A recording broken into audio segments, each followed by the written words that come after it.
Hey guys, what is up? It is the Fast Break Report here, bringing you guys another video. Tomorrow's Thanksgiving, so I thought we'd do something a little fun. I thought we'd do like 3 realistic trades for the Indiana Pacers here, and we're not doing any pie of the sky trades here. We're not doing anything that is, super sexy, so to say. These are just trades that I think are very, very possible. That's all I'm saying. That's the only reason this video exists. Tomorrow's Thanksgiving. I'm not going to be around tomorrow, so that's why I'm uploading the video at 10 o'clock tonight. So if you celebrate Thanksgiving, happy Thanksgiving. If not, I don't know what to tell you. Have a good day off. So yeah, let's go ahead and get right into it. So the reason these trades exist, there's only 2 players really getting traded here. It's Myles Turner and Buddy Hield. Buddy Hield because he's definitely getting fucking traded by the deadline.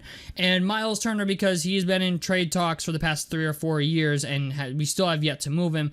But there is one trade that I think would help out both teams significantly.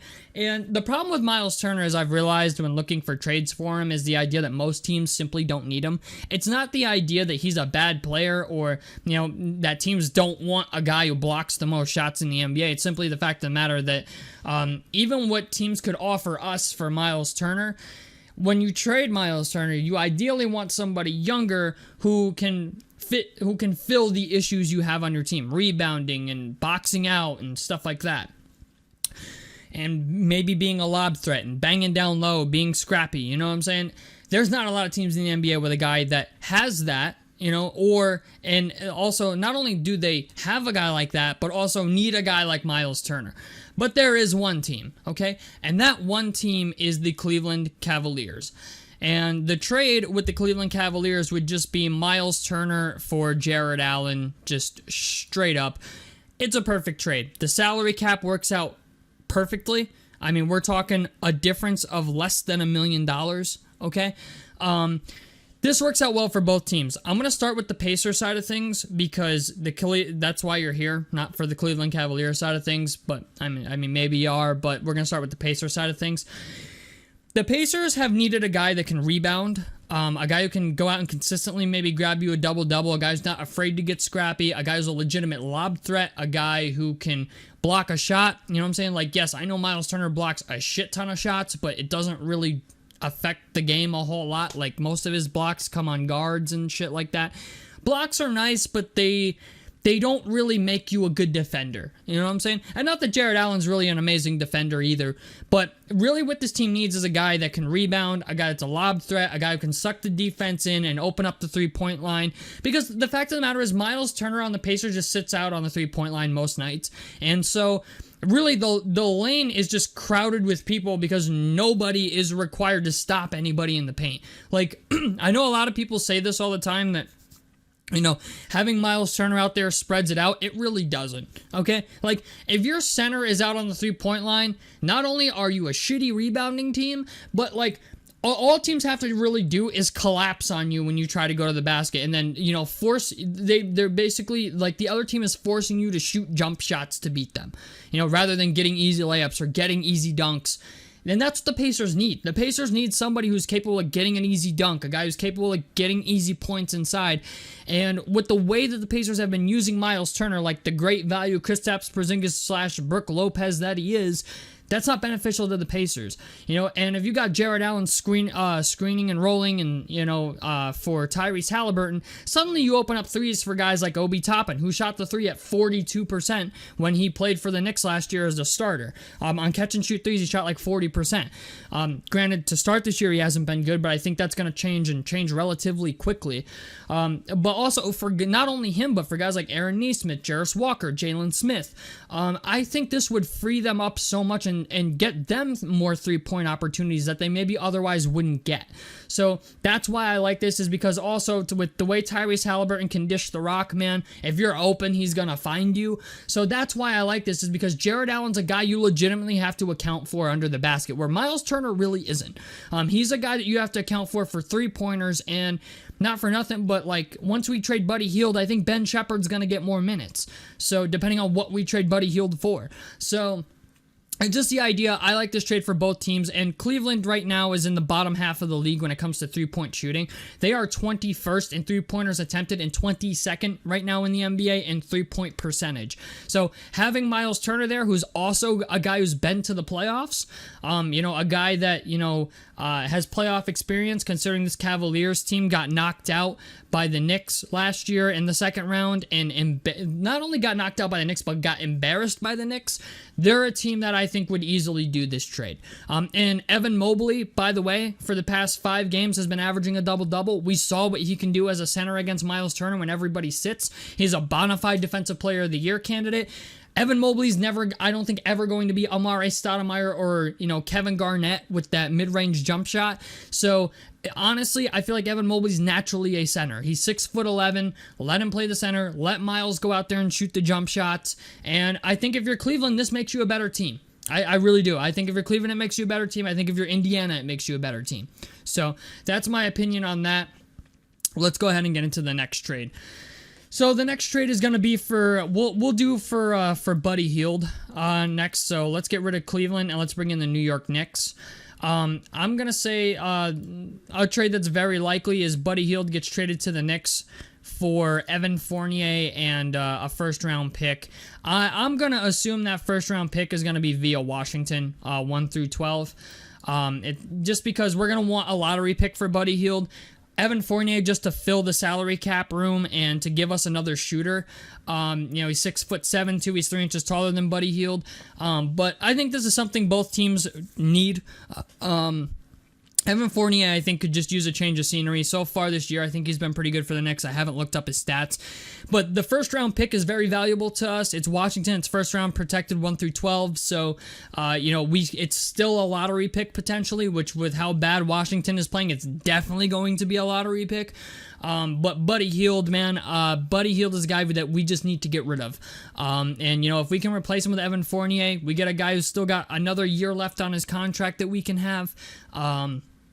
The first round pick is what really matters here, but Buddy Hield's a guy that I think he wants money that we're not going to pay him, and the Knicks are a team that has a history of overpaying players, so I think it fits perfectly fine for Buddy Hield, to be honest with you. If he wants $120 million, the Knicks will probably give it to him, because they are just that fucking stupid.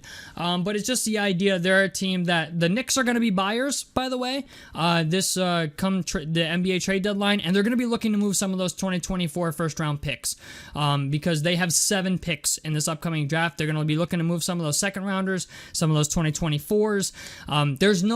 There's not a snowball's chance in hell the Knicks are going to carry 7 rookies next year.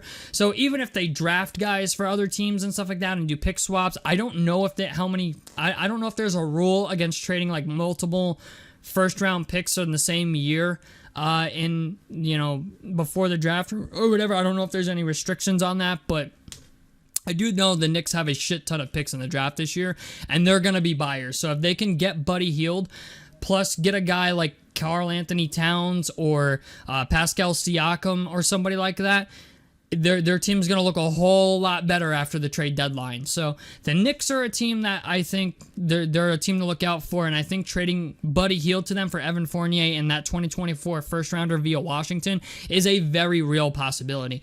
The other possibility here is we trade Buddy Hield to Memphis for Luke Kennard.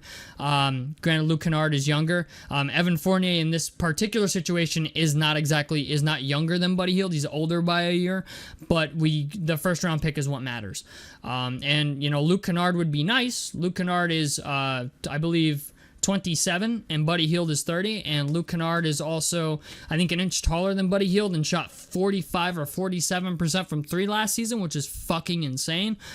It would be nice, but I just don't think that's going to happen. I feel like we're going to want a first-round pick included with Buddy Hield, like a player plus a pick, and the Knicks are the best destination for that. So, Buddy Hield to the Knicks, kind of like it. I'm gonna be honest. As not a Knicks fan, but as a New Yorker, like, it would be cool to go see Buddy Hield play in Madison Square Garden, because the Knicks are just, I don't know why, they're a fun team to watch when they have decent shooters. So Buddy Hield's a guy I could see going there.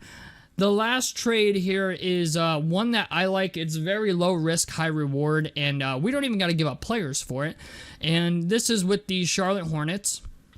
they have a guy on their roster by the name of James Bookknight, who has not seen really any burn for them, and they're a team that I am looking to try to steal him from. So this trade is going to be James Bookknight to the Pacers for a 2025 second round pick via Miami that is protected 38 through 59, so it ends up in the 40s or 50s. Not a pick we really give a fuck about. And then the 2029 second rounder via Washington. It's a pick swap with rights to Washington. If Washington is still a shitty team by 2029, that pick deserves to be where it is. I'm just going to call it what it is. By then, we'll hopefully be a team that's competing for a title and will not need that pick. And James Bookknight is just a guy that I think isn't getting any burn in Charlotte, and he's a guy that in college was he was a decent defender. He could score at all three levels. He was a really good shot creator. Uber athletic dude. There's even been plays in the NBA where he's doing putback slams at 6'5". It says that he's a shooting guard, but I think he's more of a point guard position type of guy. And the thing is with James Bookknight specifically, the reason this trade exists is because the trade deadline is always wild. And, if you're a team like the Timberwolves and you're looking to trade Karl Anthony Towns to the Pacers, or you're looking to trade a Pascal Siakam to the Pacers, although very unlikely because I don't think the Pacers have all the assets or all the things the Timberwolves would want for a Karl Anthony Towns or a Pascal Siakam. If you are either of those fucking teams, you're going to be asking for Andrew Nembhard or TJ McConnell. And, it's a very real possibility that if Karl Anthony Towns were to get offered or Pascal Siakam, Andrew Nembhard goes. In fact, it's almost a certainty that he goes because that's what those teams are going to want. Mike Conley's got 1 year left on his deal. He's 36, and they're going to want a guy to bring in to, so Mike Conley can teach him how to play with Rudy Gobert. And if you're Toronto, Dennis Schroeder's not getting any older, and it would be nice to have a guy to replace Fred VanVleet. Andrew Nembhard is very good. He's a good playmaker. So it's just the idea, if you're Toronto, that's a guy you're going to ask for because, the Pacers can technically kind of live without him in some instances. I know it sucks to say that as a Pacers fan, but it's just the idea, somebody's going to have to pay him at some point. I just don't think it's going to be Indiana. You know what I'm saying? So it's just the idea this is much like the Obi Toppin trade where it's very low risk, high reward, and James Booknight's a guy that I think with the Pacers would get a lot of burn, especially if we did trade, Andrew Nembhard or, TJ McConnell. Even though I don't think TJ McConnell is going to get traded, I think Tyrese Halliburton likes him too much, and I think the Pacers like him too much as a vet to get rid of him. I feel like the trade to give up TJ McConnell would have to be a very, very enticing trade because of what he provides to the team vet-wise. But outside of that, those are the three trades that I would really like to see the Pacers make. If they do decide to trade any of these guys, I think these are very realistic, very possible trades. I don't think they're pie in the sky. I also don't think they leave the Pacers in shambles either. That's the other part of this, is the idea that a lot of the trades that I've made in the past, people are they seem to think it would just leave the team in shambles. I don't. None of the trades that I've ever put together, I've thought them through and through for both teams. Okay? I've never, it's just the idea is the Hornets aren't playing James Booknight, and he's clearly not a part of their future. They have LaMelo Ball, Ish Smith, Frank Ntilikina. They've got 3 or 4 point guards on their roster, and James Booknight is more like a point guard than he really is a scoring guard. Especially at 6'5", he's a guy that could play the point guard position or the 2 guard, but I think he's naturally better suited for a point guard position. And not for nothing, but even if he is a shooting guard, the Pacers could use more of him. You know what I'm saying? As specifically the 2 guard, not so much the one position, but the 2 position. You know what I'm saying? It would be nice to have a guy that can shoot a little bit, and I think James Booknight, given opportunity, could be a very, very good player. So tell me what you guys think about this down below in the comment section below. Helps me out. Subscribe if you guys want to see more on the Fast Break Report. And out of this motherfucker. Peace, guys.